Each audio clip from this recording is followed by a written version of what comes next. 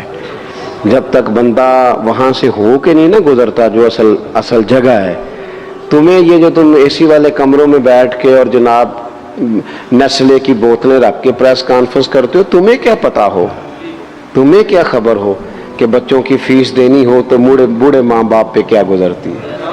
تمہیں کیا خبر ہو کہ عید آ گئی ہے تو بوڑھے کس طرح مشورے کر رہے ہیں کہ اگر تیدے کر کپڑے نہ کر لے تو ساس گلہ کرے گی؟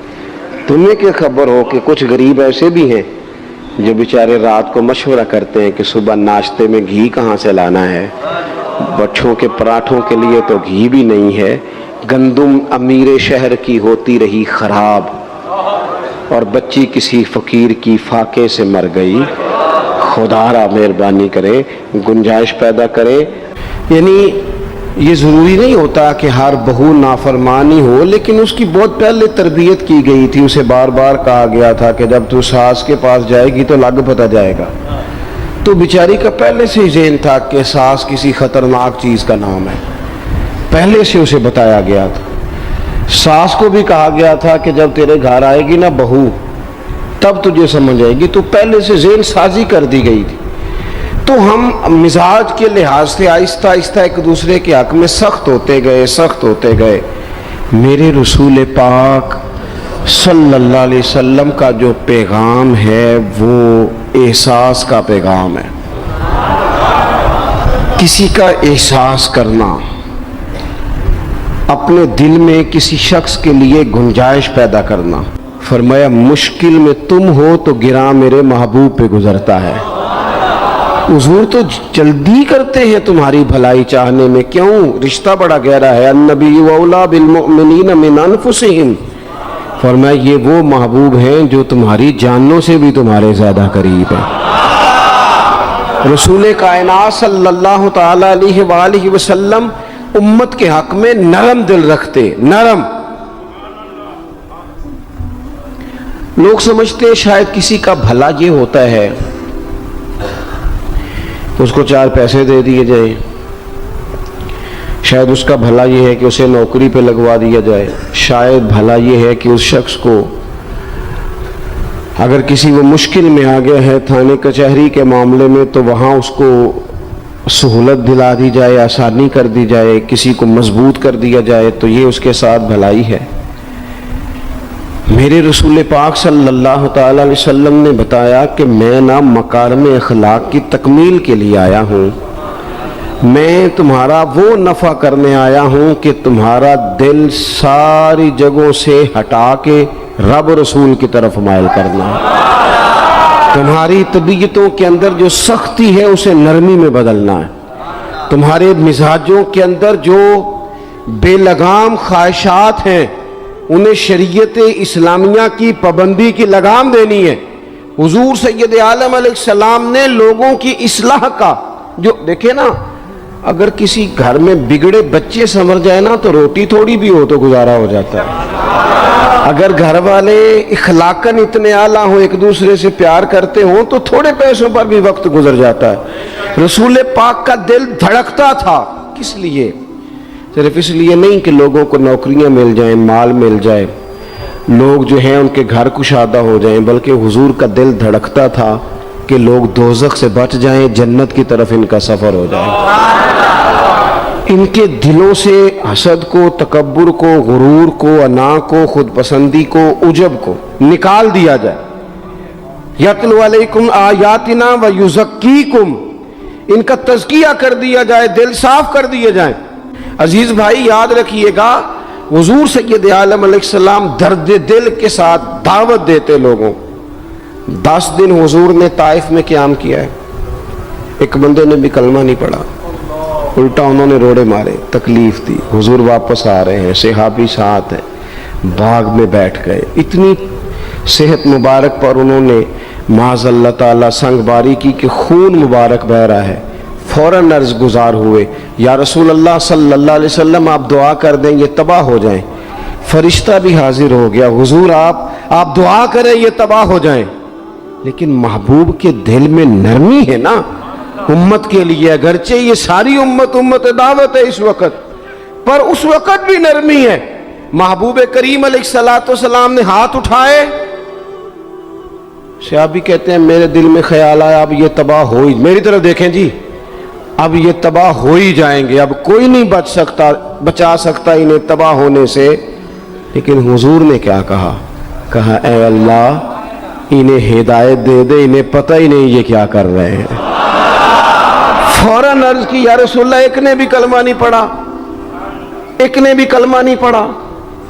کبھی پتھر مارنے کے والے کے لیے بھی دل میں احساس ہوتا ہے. ہمیں تو کسی نے کچھ بھی نہیں کہا، کوئی گالی نہیں دی، کچھ نہیں کہا، پر ہم سخت کیوں ہیں بھلا؟ وہ ہمارے پیچھے نہیں چلتا ہاتھ باندھ کے، جی میں ہاں نہیں ملاتا، ہمارا دل اس کے لیے سخت ہے. دو ہی تو بندے ٹھیک ہے دنیا میں، ایک میں ٹھیک ہوں اور ایک جو میری ہاں میں ہاں ملائے پوری وہ ٹھیک ہے. دونوں ہاتھ باندھ کے پیچھے چلے، تیسرے کو میں کیسے ٹھیک ہونے دیتا ہوں؟ میرا مزاج ہی نہیں. اللہ ماشاءاللہ ہماری طبیعت ہی نہیں ہوتی ایسی.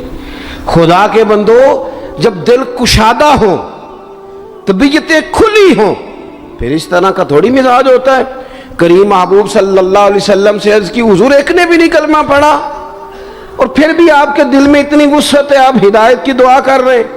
10 دن لگائے ایک شخص بھی نہیں آ رہا. تو محبوب کیا فرمانے لگے؟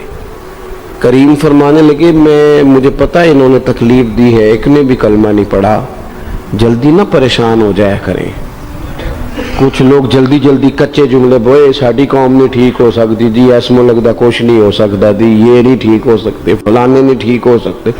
شکوہ ظلمت شب سے تو کہیں بہتر تھا، اپنے حصے کی کوئی شمع جلاتے جاتے.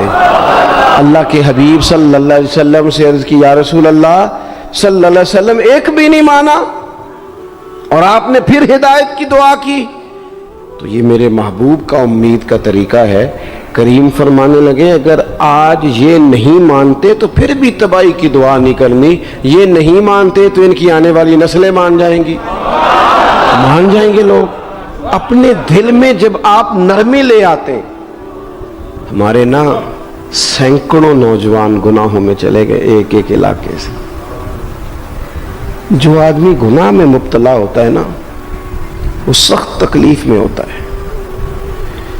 انسان کو جو چیز سب سے زیادہ ستاتی ہے وہ اس کی اپنی غلطیاں ہوتی ہیں. حدیث میں فرمایا ما حاک فی صدرک، کھٹکتا ہے سینے میں، چبھتا ہے گناہ. یہ تکلیف دہ معاملہ ہوتا ہے، تڑپتے ہیں لوگ، سسکتے ہیں. لیکن روایتی انداز سارا جب ہماری مجالس اور محفل میں ہو جاتا ہے، کوئی نہیں وقت دینے والا، پیار کرنے والا، تھپکی دینے والا، بازو تھام کوئی نہیں. ایک تقریر وہ ہے جو میں آپ سے کرتا ہوں، بس ٹھیک ہے گھنٹہ گزارنا ہے، تو وہ بھی کئی میری طرح کے لوگ ہیں جو جمعرات کو فیصلہ کرتے ہیں سویرے کیا بیان کرنا ہے. حالانکہ میری طرح کے جو چھوٹے ہیں وہ ہفتے سے ہی تیاری شروع کر لیتے ہیں تاکہ کچھ غور فکر کر کے قوم کے سامنے رکھا جائے ضروری.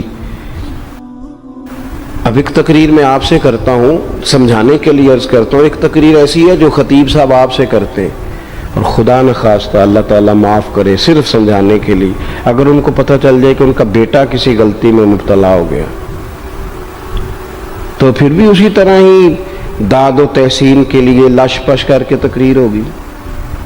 نہیں، پھر یہ انداز نہیں ہوتا. پھر تو بچہ کو سامنے بٹھا کے باپ اپنی پگڑی اس کے پیروں میں رکھتا ہے، پھر تو ماں دوپٹہ پیروں میں رکھتی ہے، کہتے پتر میری کمائی نہ اجاڑ دینا. اور نہ پتہ چلا تو سگریٹ پینے لگ گئے، خدا خیر کرے، تیری مہربانی. سوتا نہیں، اس کا چہرہ پریشان ہے. اب بات آئی ہے نا، اب یہ وقت آیا تبلیغ کا، اصلاح کا. اسے منت کر کے سمجھایا، اس کو گزارش کی. اس نے کہا ابا جی غلطی ہو گئی تھی، آئندہ نہیں کرتا. پوری اس نے تسلی دی، پھر بھی نہیں سوتا. بچہ تو وعدہ کر کے چلا گیا، پھر بھی نہیں سویا. وہ اپنے کمرے میں چلا گیا اور اس نے مصلی بچھا لیا. کہا یا اللہ یہ میری عمر کی کمائی ہے، مالک اسے ہدایت دے دے. او بھائی جب تو اس انداز میں ملت کے ہر بیٹے کی اصلاح کرنے لگے گا، اور اس سے مراد صرف خطیب واعظ ہی نہیں، حضور نے ہم سب کے ذمہ لگایا تھا بلغ عنی ولو آیا. ہم سب کی ذمہ داری ہے لوگوں کے لیے، لوگوں کو قائل کریں. مجھے بتاؤ اپنی ذات کے حق میں قائل کرنا ہو تو کرتے ہیں کہ نہیں؟ ہوتا ہے نماز کی دعوت ہم کیسے دیتے ہیں؟ ہم کہتے ہیں پڑھ لیے کر نماز، اتنے پیسے کہاں لے کے جائے گا، یہی دعوت ہوتی ہے نا. وہ کہتا ہے تو نے اپنی قبر میں جانا اور میں نے. یہ تو ہے ہمارا دین کے حق میں. وہ محفل میں آنا اگر ٹائم ملا تو ٹھیک، یہ ہے دین کے حق میں. اور جب اپنی باری آئے، کسی سے 50,000 روپے چاہیے تھے، فون کیا اس کو، ملنا تھا، وہ کہتا حکم کریں. کہتے نہیں ٹیلی فون والی بات نہیں. کہتے میں تو 2 بجے ملوں گا، تو 2:30 بجے مل، پر میں مل کے کرنی. پھر جاتے ہی اس سے 50,000 مانگا نہیں، پہلے منت کی، دکھ سنایا، پھر اسے ثابت کرایا کہ تیرے علاوہ دینا بھی کسی نے نہیں، سارے غلط بندے ہیں، تو ٹھیک ہے معاذ اللہ. پھر اس کو یہ بھی ثابت کرایا وقت پہ واپس کر دوں گا. اتنی ساری گزارش کر کے رو دھو کے جب وہ پورا قائل ہو گیا تو آخر میں کہا مجھے 50,000. صحیح کہہ رہا ہوں؟ ہاں نہ تو کرو نا، تو ہلکا سا ایسے ایسے تو کرو نا. ہوتا ہے کہ نہیں ایسے؟ او بھائی اپنے حق میں قائل کرنا تھا تو تجھے سارا طریقہ آتا تھا، اور رب و رسول کے حق میں قائل کرنے کا تجھے طریقہ ہی نہیں آتا. تجھے پتہ ہی کوئی نہیں کہ کیسے قائل کرنا ہے. اپنے لیے تو نے قائل مائل کرنا تھا، سارا پتا تھا، سب خبر تھی کیسے منانا ہے. اور کسی کو مسجد کے لیے منانا تھا تو کہتا ہے جی میری کو مانتے ہی نہیں، میری کون سنتا ہے. آپ جب تک اس درد سے رسول پاک صلی اللہ علیہ وسلم احساس کے ساتھ جاتے ہیں. ہمارے ہاں نا تبلیغ ہوتی ہے لیکن اس میں درد نہیں ہوتا، الا ماشاءاللہ اچھے لوگوں کی بات نہیں کرتا. لو میرے جیسے آدمی نے تقریر کرنی ہے، گھنٹہ گزارنا ہی ہے، تو پھر بعض اوقات نفس کی خواہشیں غالب ہوتی ہیں تو وہ اصلاح سے زیادہ شوق داد لینے کا غالب آ جاتا ہے. وہ آپ کو پتہ ہے نا، وہ ہمارے ہاں پھر وہ نقیب محفل بیچارہ کبھی بھاگ کے ادھر چلا جاتا ہے، کبھی بھاگ کے ادھر آتا ہے، کہتا ہے میں نے جملہ دینا ہے. اب وہ ایسے لگتا ہے جملہ نہیں دینے لگا، کوئی ایٹم بم دینے لگا ہے، جس میں اتنی اسے پریشانی. ایک جملہ کہنے لگا، سنبھال کے رکھنا، ضائع نہ کرنا، یہ نہ کرنا. وہ تو جملہ رہنے دے، تو آیت دے ہمیں کوئی قرآن پاک کی، تو ہمیں کوئی حدیث پاک سنا، تو شادی سی بات کر. یہ تو مطلب، اور پھر وہ داد کا اتنا شوق کہ جب تک سارے ہاتھ نہ کڑھیں، جب تک شمال جنوب والے نہ بول پڑیں، تب تک بات نہیں ہوگی. یہ کیسی بات ہوئی؟ اصلاح کے اندر تو آپ کا درد آپ کی زبان سے زیادہ اثر رکھتا ہے. اللہ تعالیٰ مجھے اور آپ کو توفیق عمل عطا فرمائے.